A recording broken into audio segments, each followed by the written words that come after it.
Yes, you are live in the Ben Quiz Dome, for God's sakes. He is here. He is alive. He's awake. He's doing jumping jacks, handstands. He's doing backflips because he's so excited to talk about Joey Chestnut and the. Have you heard the big controversy? Do you know who Joey Chestnut is? Not really. He's like a legend in the competitive eating arena. He's won like 15 or 16 of the hot dog contest on the 4th of July. And then all these other, he's branched out. He's not just a one trick pony. He's branched out into everything. And I guess that's why I don't know him, because he wouldn't be someone I would follow. Well, it's big news. It's everywhere this week. He's being Nathan. So Nathan's Hot Dogs is the one who sponsors the 4th of July eating thing on Coney Island or whatever the hell. And Joey Chestnut just signed a contract with the Impossible Burger or Impossible Meat, whatever they are. And that's a competitor of Nathan. So they're banning Joey Chestnut from the competition. Now, there are so many questions. I know this is not what you wanted to talk about, but no. I have to ask you. Yeah. The first question is, where are you, Dr. Ben, on this Impossible Meat? You know, the meat, fake meat. Fake meat. I guess it's what's your take on that? I'm curious. So I initially was excited when those companies kind of came out and put their products out there, and I even bought some stock in one of them, and it did very well. Actually, but then it kind of like crashed down. But kind of like after you eat a hot dog, you feel good initially, and then you crash down, right? Yeah, I mean, I would put them as not much better for you than highly processed meat. You know, so, and maybe even possibly worse for you, because there are so many different chemicals in those products, in addition to, just weird stuff, different oils and all. I mean, an ingredient list, 50 ingredients long in your weird fake burger or, brat or whatever it is. So right. I am very much so against eating those products if you don't want to live a long life. I just feel like that'd be better. You'd be better served to just eat the meat, piece of meat. I'd rather see someone do that than eat that crap. Okay. So, well, then the second question, that's interesting. I was wondering how you'd come down with that, because I've heard they still have a lot of calories to them as well, mostly these products. Yeah. So it's not like you're saturated fat. They've got a lot of stuff in them that are, wouldn't put that in my top 1,000 food choices, so top 1,000. Okay. I could pick 999 other things you probably should eat other than that. Frozen pizza. Yes. That beats that. Yeah. What do you think about, Ben? I know you're unfamiliar with Joey Chestnut, but this competitive eating thing's been going on for quite a while. And and you've said about competitive bodybuilding, doing your body to anything to extremes for so long is not good for it. How bad for you do you think competitive eating is over the long term? These guys I think these guys are like in their 20s and 30s, I would guess, if I had to guess their ages right now. What do you think about that? Any thoughts? I mean, obviously that's an extreme sport, so, and any of the sports or anything you do where you have to intake extreme amounts of calories I think most people would agree that's going to shorten your lifespan, so, everything that I've ever looked at on the topic of like how long you're going to live, it's really the overindulgence in food in general that seems to be hurting the population the most versus what food type it is. Although this is the one that is so interesting to me. The food type that seems to be the worst, if you look at the different macronutrients, the one that seems to shorten lifespan the most. If you had to guess, Jack, what would you guess? Is it fat, carbohydrate, or protein that overconsumption would shorten your lifespan the most? I'm just going to guess a wild protein, I'm going to say, because that's probably not the right answer. I thought you were going to give me a choice like processed meats. That was bacon. No. If there was a macronutrient to restrict, I mean, most people would say fat. I mean, right. But fat, possibly some people might say carbohydrate, but the shocking aspect to it is, there is substantial research to support that it's protein. That of course protein's important. It is an incredibly important thing for people to eat, but protein done in an excessive format may be one of the reasons that accelerates the aging process. So I don't know where we're going on that, but but anything in excess like that, if you're taking in tons of calories from hot dogs, and it's gonna have a bad effect on your body for sure. Yeah. Okay. Well, now I hijacked this segment from you. I see with the now that the important questions have been answered, as far as the effect of gorging yourself on 5,000 hot dogs. Right. Yeah. Well, what's going on? Have you unearthed any new news you want to talk about this week? I got a couple different topics that I've been kind of working up on my own. I've been, and I can't remember. Did we talk about?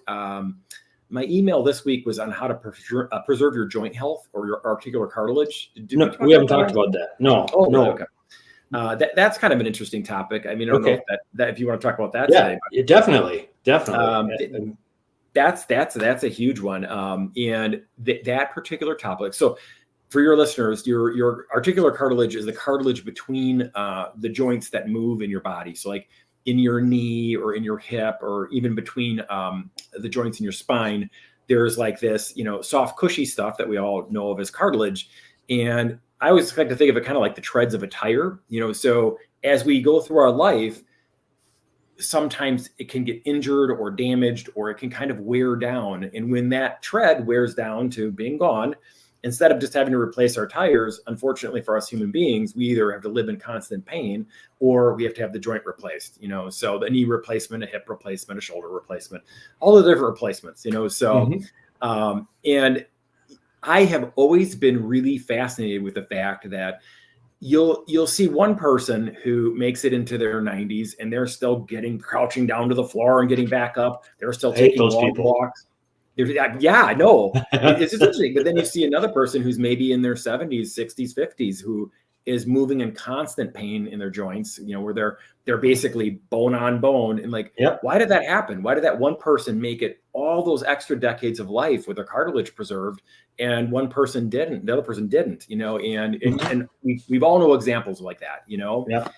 So, I would have thought, and I did my doctoral thesis on this, so I know quite a bit about it, on like what causes osteoarthritis.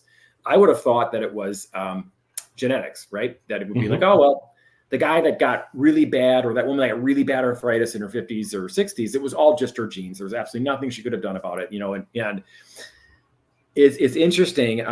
They can look at twins and kind of ferret out some of that information as to whether how much does genetics really play a role in joint degeneration or arthritis. And it certainly plays a role, but it's like maybe 50% of it is that.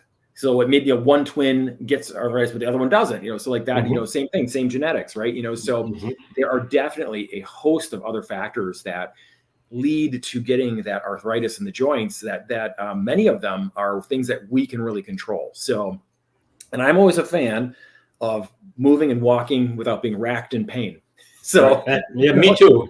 Who isn't a fan of that? If you're not a fan of that, you got problems bigger than. You got problems. I don't know. Some people like it, you got mental issues that we got to worry about. I just think it's better to go about life that way. So I thought we could just go through some of the things that are the top 5 list of what you can do to kind of keep your joints in good working order and keep that tread on your tire long term. Excellent. So, drum roll. We got the first one. Thank you. The first one that is the most important is don't injure the joints to begin with. So, when you look at people that get lots of joint injuries, a thought process comes to mind many times. Athletes do, right? Soccer players, football players. They injure their joints, and those individuals, and football players, they can attest to this the most. They are typically way more arthritic later in life, because once you tear a piece of cartilage, cartilage does not, for the most part, heal. It always stays in that kind of torn, deformed state. So if you tear a meniscus, it doesn't just magically knit back together like a bone does. So it stays in this non-congruent form, and then it has a tendency, as you do your activities over the course of your life, to then wear down more quickly. So number one thing to do is, first and foremost, don't hurt your joints. Don't do anything stupid with them. Don't hurt them. especially don't hurt them while you're working out in the gym, and that's kind of the soapbox I get up onto all the time on my YouTube channel. And I get people screaming at me, telling me I'm a stupid and everything, because I talk about risk to benefit ratio with different exercises. And some people fall in love with certain types of exercises. Like, for example, jumping exercises or plyometrics. Like, I got to tell you, it's so sexy.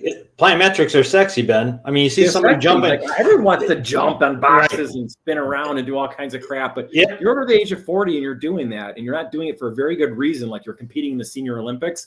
You are being really dumb, because that is a great way to tear a meniscus. It's a great way to, all that kind of stuff. And why would you? Why not pick something a little bit safer in the gym that, achieves the effect that you're looking to do without the risks? So number one, don't get hurt.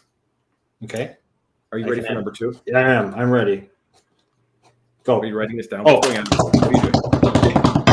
on? Okay. So number two would be to not have a bad strength to weight ratio. So do not be overweight.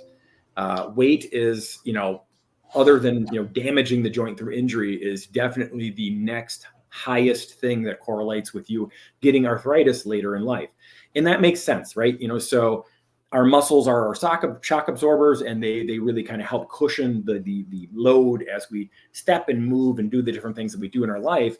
And if our weight gets to the point where it kind of supersedes our muscles' ability to really cushion those joints, it makes sense that you're going to wear those joints down quicker. So you want to be at a good, lean, lighter weight, and you want to still be very strong. And that really has a benefit of, like, why is one person able to run, marathons in their 90s, and the other person does it one time and has awful knee problems, So that is something to consider.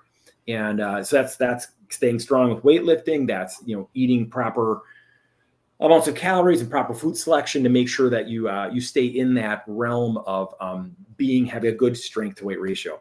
That's why I hate push-ups. When you're doing, because when you're doing weights, you can always adjust the weight. I'm doing push-ups, I'll say to the trainer, I need a lighter weight here. And that's a great example. There's a lot of different body weight exercises where, and if you're very strong on a lot of body weight exercises, that typically means that you have a very good strength to weight ratio. So, if you're a woman and you can even do one pull-up, that usually means that you have an excellent strength to weight ratio. If you're a man, you really should probably be able to do, rack off 5 of them or so. Push-ups is another good example. So those are good tests of whether or not that ratio is a good level for you. Yeah, there's no faking it with those. No. When you see when I see the body weight thing for the class emphasis, I'm like, oh shit. We're really gonna get beat up today. Yes. And in a good way. It's hard. I mean, it's good. It's great. Yeah. All right. So weight, you said you call it, Ben, weight to strength ratio. Is that what you call it? You want to have a good weight to strength ratio, meaning that you've got a lot of good strength, whatever body weight you're at. Okay. Because obviously some people are going to be heavier than other people, but if you're still that really nice strength to weight ratio, that's going to be very supportive of your joints. Yep. Okay. Makes perfect sense. Okay. Number 3. So this one goes to dietary factors. So there is something called the inflammatory index of food. And I'm going to be kind of doing a lot more stuff about this on my YouTube channel and through my emails, because many times when I talk to people about eating plants and eating more plants and maybe minimizing saturated fat and minimizing, animal products a teeny bit, at all, maybe not make the star, you will hear people argue the fact that, there are no studies that have ever been done that support that plant eating is more healthy than animal. So you'll hear people talk about this very meat forward, very high fat type of approach is a very healthy approach. And no one's ever proven that, why would you ever want to eat plants or vegetables or fruit? That's just stupid. That catches up to you. When you look into this stuff, it's like, there's something very simple called the inflammatory index of food, which they measure. It's just science. Not trying to fool anybody. They will measure, when someone eats an orange, what happens to the inflammatory markers in their blood. When someone eats a piece of broccoli, what happens to their inflammatory markers in their blood? They can measure that. It's not like it's like some, weird conspiracy theory that certain foods are more inflammatory than other foods. And, it is fascinating to me that all of the foods that are, not all of them, but many of the plant-based foods are the ones that are the top of the anti-inflammatory list. So, leafy greens and the broccoli and all that stuff we talk about, it leans towards being anti-inflammatory. And many of the animal products, dairy, cheese, high in saturated animal fats, processed foods, when you eat those, your inflammatory markers start to rise, and so when those markers rise as a whole across your entire body, that can affect, how your joint health is, so, and I am a 100% firm believer in that, because I've seen that a million times where someone starts to switch their body and suddenly they don't have those achy joints anymore. And it's like, well, how is that? You're just eating different foods and you're not having that pain anymore. So that's fascinating to me, but it is just basic science. So Ben, when you say anti-inflammatory, what don't you want to get it? What gets inflamed when you eat the wrong foods? I mean, it's not muscle. I mean, is it what in your body literally swells up? What is it? I mean, if you heard of, there's a marker, actually we talked about a lot, Josh Lieberman, the heart doctor that I've had on my show and who's talked about this.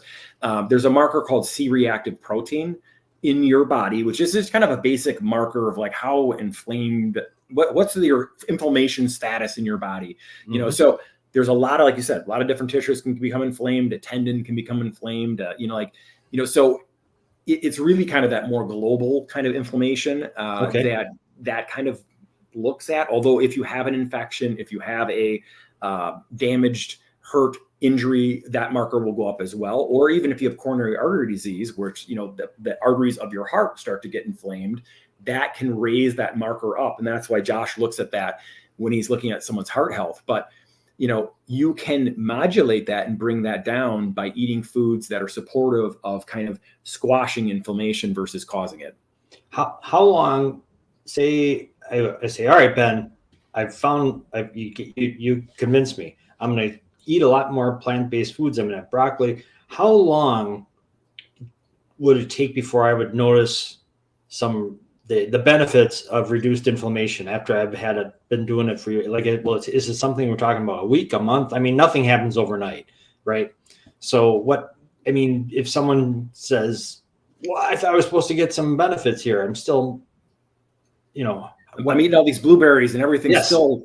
I love blueberries. That's one good thing. Yes. Yeah. No, I mean, a lot of the foods, I mean, you should look that up. I'll be kind of posting emails that have like top 10 lists of worst inflammatory foods where, I've been doing a lot of reading on that, and it's kind of a fascinating topic, but I don't have an exact answer for you, but it would be my guess that it would be quickly, that, even one meal, you've heard that before. They looked at artery inflammation, how an artery is doing after eating a McDonald's meal. There actually was a study done on that, and it's amazing. One really crappy meal can change the inflammatory dynamic in your body. So you really don't have to do it for that long, and then you might start to notice some effects that you're not feeling as stiff in the morning. You're feeling a little bit more, you know what I'm talking about, because I think we've all done that where we've we maybe have not eaten right, or we've done some things that have caused some damage to our body, and you're just wake up and you're just stiff everywhere. Everything aches, and doesn't feel good. So no, it feels like you've been in a car accident.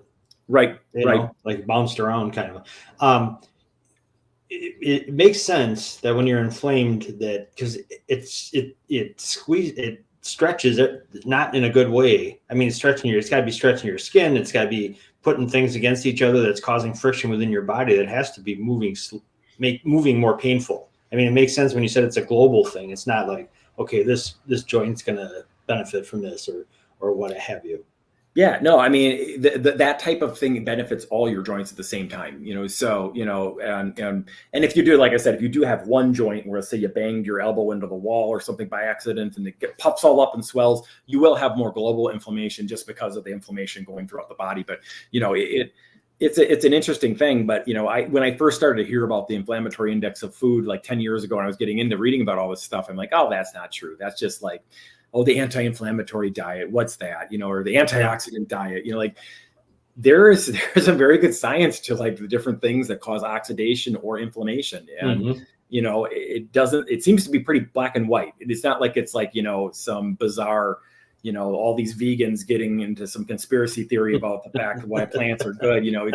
It's not, and so, but you will get the thought process. Well, then if we combine some of the foods that are more inflammatory with some of the foods that are more, anti-inflammatory, they negate each other. And I think there is something to that. So if you are going to eat the foods that cause more inflammation, you should probably eat them in combination with something that does less. So if you're going to have a hamburger, you probably should combine that with a bunch of vegetables at the same time, because that could kind of like offset some of the damage. Yeah. Yeah. That makes sense. Okay. So that's 3. Now we're up to number. You got 2 more. You still have 2 more. Have 5? Yes, you said 5. Is that it? You only have 3? Is that it? I got 4 so far. I got genetics. We're forgetting genetics. That's we're only doing ones that are lifestyle modifiable. Okay. Yeah. So well, you said all right. So is that it? The other thing would be, and this is just coming from the world of physical therapy. Proper body mechanics also really factors into arthritis. So when you are climbing stairs, when you're getting out of a chair, when you're doing these different things that are very repetitive in your day, or even like the form that you have when you're jogging, you don't want to, so you don't want to repeat something where you have bad body mechanics. So that can cause a situation where you get that wear to happen more quickly as well. So, just like the name of my business, Form and Fitness, the form of whatever you're doing is very, very important. So that would be another one. So I got 4 now. 4. That's really good. That's pretty good, right? I would put it within that category. Working with bands can really help your biomechanics. So that's a great thing. I mean, it just giving you that. It gets you in a better position to Dave retrain your body, kind of. Did you watch those videos that Dave did? The physical therapist. I did some videos with him. He the rubber band man. Dave. No. You're exactly right. He talks about that. Working out with bands is just so much more forgiving on your joints than working out with a barbell or a heavy dumbbell weight. And he's exactly right. Because the bands kind of have that stretch and that elastic. The band starts easy and gets harder, and then so there's some wonderful properties to working with rubber bands, but that's kind of a whole different topic. So yeah, it is. Okay, that's 4. That's pretty good. I think that's all I got. Okay, that's all you got. More. Well, it's interesting you bring that up, and I didn't see I got to find your email from this week.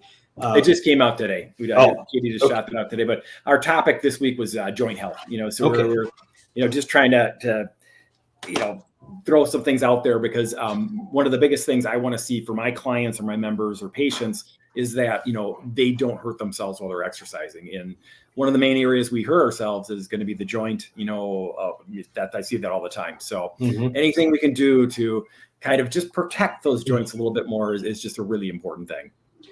The timing is interesting, because this week I had a checkup, and with my doctor, and we went through a whole bunch of stuff, and he said, your quads are so strong, they are really helping your knees. He said, you said you would, all the stuff you've done in your life, and I have had some injuries from the past, way past it, but and they catch up with you, and he said that's what's keeping you out of the orthopedic thing is the strength you build up. He said your quads in particular are fantastic. Keep that going. He said your upper body looks good, but he goes, I can tell you what you've told me has happened with your knees, and that you still have your original pair.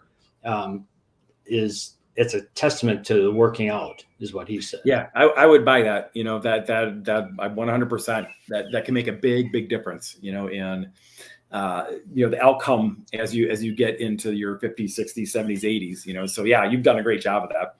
Yeah, it makes a big difference. I was like, yeah, all right, I'm buying it. It's nice when your doctor gives you a nice report like that. Well, I've had some of the other ones, so it's not as much fun when you get those. Right? It's fun. All right, so Father's Day this weekend, big thing. Not as much for Father's Day, but for Mother's Day, a big thing is brunch. Are you a bruncher, Ben? I have to ask you. Do you ever partake in a brunch? No, I'm not. I enjoy a good brunch, but I don't seek it out. I won't be angry if I have to go to one. How I feel about food. If I when in Rome, I'll eat the bad stuff when when it's around. I'm not. But yeah, brunch can be very, very wonderful. How about you? Are you guys is the Hinkie household? Do you guys do a little brunching? We talked about it. I'm kind of anti brunch only because I like the food, love some of the stuff, but after it, then my day is shot. Yeah, gorge yourself. But that brings up another thing I read this week. You're rubbing off on me, Ben. I'm reading is this study that they did of people who walked even for 15 minutes after they ate, and how much it helps your digestion, your sleep, all these things. They said the best, ideally, if you could do 30 minutes at a brisk pace after you eat, but that's not realistic for everybody, and it depends. But, if you can do so, we've been heading out after dinner, and my dog's really like, Black is like, what are you doing, man? Come on. He's like, I've had enough. But I've got another one. Yeah. But you concur with that. You're nodding. Oh, so. Yeah, that's a big one.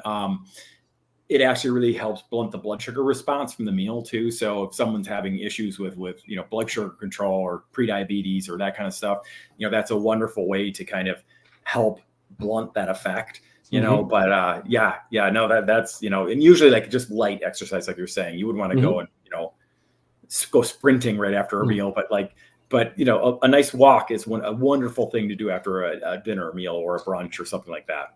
Yeah, cool. Last one, and we talked about it just briefly before jumping on napping. Yes, and I love naps. I'm a believer in naps. I've read, or it seems to me, the evidence is if you go over 20 minutes or so, it's so hard to come out of it. It almost negates the good of going and taking a nap. What are your thoughts on that? Do you have a nap range? That's kind of what I've heard too. So I've just been sticking to 20 minutes if I take an afternoon nap or something. But I don't think there's any net negative to the nap, But they just feel good. Yes. It's like yes. It's a bonus. Right. Cool. Totally. Okay. So brunch and nap on Father's Day, Ben. That sounds good to me. I'll go in the hammock. Take a little snooze. Do they have to name it after a meat? Does it have to be a hammock? Could it be a broccoli lock or something like that? Right. We'll have to rename that thing. Get that ham out of there. Very cool. All right. Well, as usual, you learned me something, Ben. That's good. Good. And I learned you about Joey Chestnut and the you did. Things going on in the world. About weird eating contests and weird, unusual food instead of I appreciate that. I learned a lot on this show. Thanks for the BS, man. I appreciate it. That's good. Have a great weekend. You too. Happy Father's Day to you. You too. Bye-bye. All right. See ya.